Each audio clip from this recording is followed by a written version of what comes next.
Kaliwat kanan ngayon ang mga balitang naglalabasan patungkol sa usaping hiwalayan na may kinalaman ang ilang celebrity couples.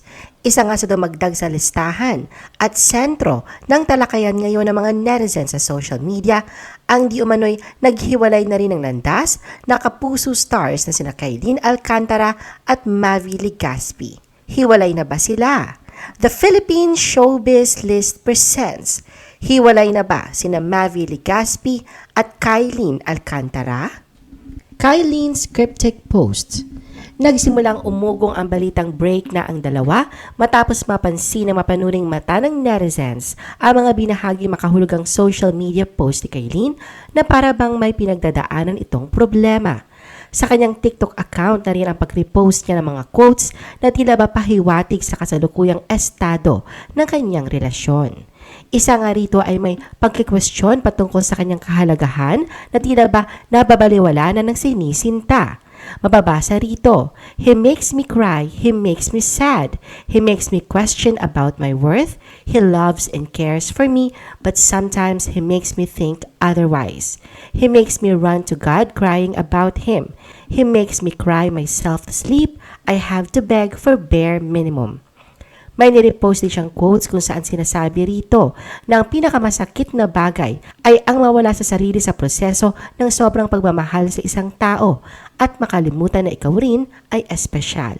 Dagdag pa rito ang nirepost niyang mensahe na may nakasulat na, "I never wanted to argue, I just wanted you to understand how much it hurt me."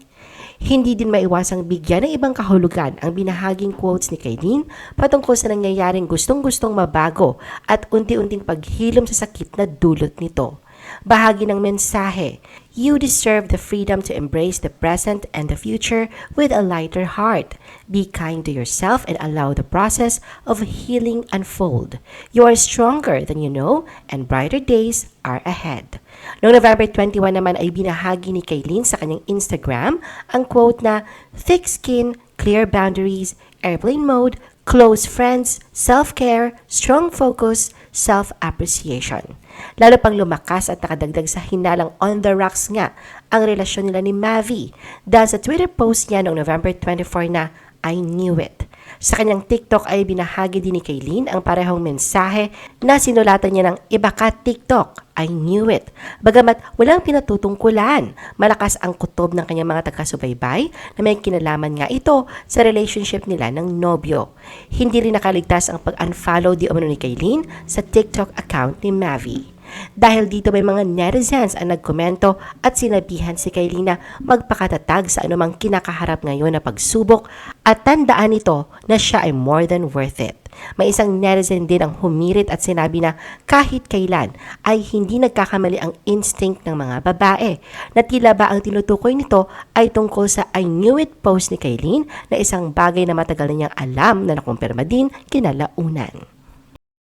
Netizens linking Mavi to Dassery. Sa sunod-sunod na cryptic post ni Kylene, malamang na may mga pinanggagalingan nga ito. At isa nga sa tinuturo ngayon ng mga netizens at iniugnay kay Mavi ay ang co-host nito sa Eat Bulaga na si Dassery Choi. Sa naturang programa, kapansin-pansin ang pagiging malapit ng mga ito sa isa't isa na dahilan sa pagkabuo ng kanilang pagkakaibigan. Hindi nga lang si Mavi ang malapit kay Dassery kundi maging ang kambal nitong si Cassie. Katunayan marami ang natuwa sa nabuong friendship ng dalawa na ayon nga kay Cassie ay parang nakahanap siya ng ate sa katauhan nito. Talagang nagkakasundo at naging malapit nga raw silang magkaibigan sa kabila ng agwat ng kanilang edad. Sa nabuong friendship ni Cassie kay Dassery, hindi naman lihim ang pinagdadaanan ng pagkakaibigan nila ni Kylene. Matatandaan na noong buwan ng Agosto, pumutok ang balitang may hindi pagkakaintindihan sina Kylene at Cassie matapos mapansin ng mapanuring netizens na hindi na sila nakafollow sa isa't isa sa kanilang mga accounts sa Instagram.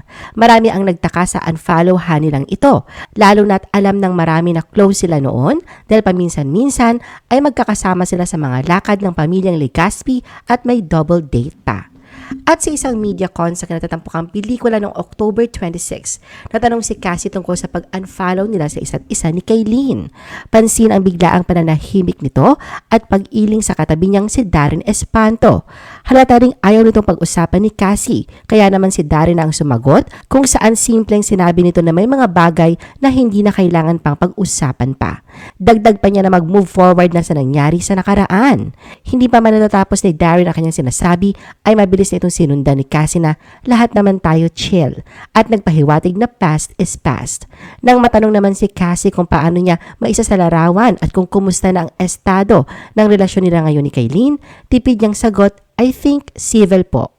Balik sa nangyayari ngayon, may ilang netizens ang pinagtagpi-tagpi ang mga kaganapang ito at hindi mapigilang iuugnay sa hiwalayan issue ni na Kaylin at Mavi kung saan ang pagiging malapit ng kambal kay Dasuri ay nabigyan ng ibang kahulugan. Katunayan, isa sa mainit na pinagpipiyastahan ngayon sa social media ay ang kumakalat na TikTok video. Lumalabas na waring ito raw ang pinaparinggan ni Kaylin sa kanyang post na iba ka TikTok kung saan ay nakahanap di umano ito ng ilang resibo dahil sa pinagtagpi-tagping moments ni na Mavi at Dasuri. Sa video na ibinahagi ng netizen, makikitang kasama ni na Cassie at Mavi si Dasuri at kapwa Eat Bulaga host na si Michael Sager. Ang apat ay papasok sa loob ng restaurant at all smile ang mga ito nang ngumiti at kumaway sa kumukuha sa kanila ng video. Base sa seating arrangement, magkatabi sina Mavi at Dasuri habang si Cassie naman ay sanadilink din sa kanyang si Michael. Dahil sa tagpong may ilang netizens ang pinagpalagay na double date ang nangyari. Pero may iba naman na nagsabi na normal lang sa magkaibigan at magkatrabaho na lumabas at kumain ng magkasama. Sadyang toxic fans lang daw ang nagbibigay mali siya sa hindi naman dapat. Samantala sa hiwalay na clip ay nasalayan naman ang nakakatuwang asara ni na Mavi at Dasuri sa isang episode ng Eat Bulaga. Sa video makikita si Mavi na pinapaihipan kay Dasuri ang kanyang kamay at kasunod nito ay pinorma na niya itong hugis puso sabay tawa. May netizens naman ang nakapag-screenshot ng di umano post ni Kaylin ng araw na yon. Sa naturang Instagram story makikita ang white background kung saan ay mayroon itong isang heart's hand emoji. At sa baba naman ito ay may isang backhand pointing emoji na nakaturo sa nakasulat LOL.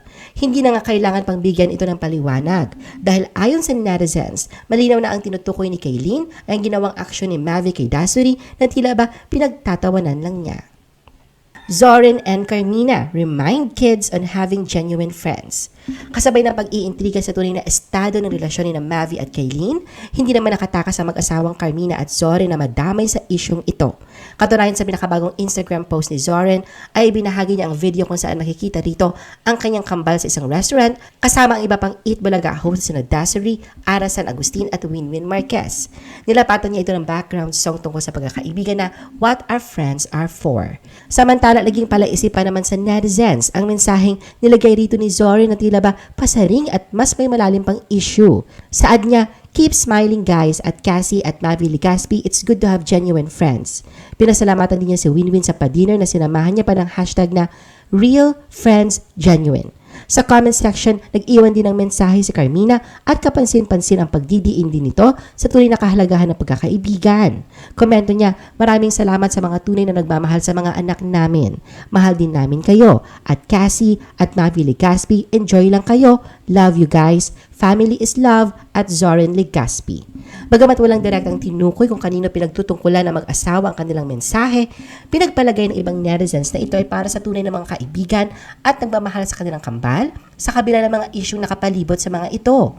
Tila nais din daw iparating ni na Carmina at Zoren na walang katotohanan ng pag-uugnay kina Mavi at Dasuri at kung may namagitan man daw sa mga ito ay hindi na humigit pa sa pagkakaibigan. Hirit pa ng ilan na totoo nga ang kasabihang blood is thicker than water at patunay nga raw yan sina Cassie at Mavi na anuman ang mangyari sa huli ay kakampi nila ang isa't isa. Samantala sa kabila ng kaliwat kanang pag-iintriga kina Cassie at Mavi, pareho namang tikom ang bibig ng mga ito. Walang direktang pagkukumpirma o pagtanggi maliban na lang sa mga post nila na binibigyan ng ibang kahulugan. Katunayan, agaw pansin naman ngayon ang latest Instagram update ni Kaylin kung saan ay binahagi niya ang video at larawan ng paglalaro niya ng tennis. Pero ang higit sa nakatawag pansin rito ay ang nilakip niyang caption na Time to Start Anew. Maliban dito ay may post din sila Mavi at Kaylin na kuha sa in-endorse nilang international brand. Una sa nagbahagi ng kanyang mga larawan sa naturang shoot ay si Mavi na nilikipan niya na never really over. Katulad ng inaasahan, binigyan na naman ito ng ibang kahulugan at base sa interpretasyon ng kanyang mga taga-subaybay, malinaw daw na nais iparating ni Mavi na walang katotohanan ang napaulat na hiwalayan nila ng nobya. Kung si Mavi may pahiwatig na hindi pa tapos ang relasyon nila ni Kaylin, taliwas naman ito sa nais na iparating na mensahe ng nobya na nakatuon sa kanyang sariling pag-unlad. Sa binidang larawan ni Kaylin na kuha din sa nasabing shoot, iniwan niya ang caption rito na Make your future self proud. Ganun pa man sa kabila ng mga pangyayaring ito at iba't ibang interpretasyon ng mga netizen, marami sa tagahangan ng dalawa ang naniniwala na baka cool off lang ang mga ito, na baka nagkatampuhan o selosan lang na normal lang sa isang relasyon. Isang araw sa nakikita nilang patunay na hindi pa hiwalay sina Mavi at Kaylin ay dahil hindi pa borado ang mga larawan nilang magkasama sa kanilang Instagram. I-post ang inyong comments at reaction sa baba. At huwag kalimutan na i-like at i-share ang video na ito. Gusto mo pa ba ng ibang showbiz videos? Panoorin ang aming iba pang top viewed videos. Para sa aming mga YouTube viewers, pumunta lang sa description ng video na ito o i-click ang link sa itaas ng screen. Para naman sa mga Facebook viewers, ay maaari ninyong hanapin ang mga link sa comment section ng video. I-follow nyo din kami sa Facebook at mag-subscribe sa aming YouTube channel. Thanks for watching!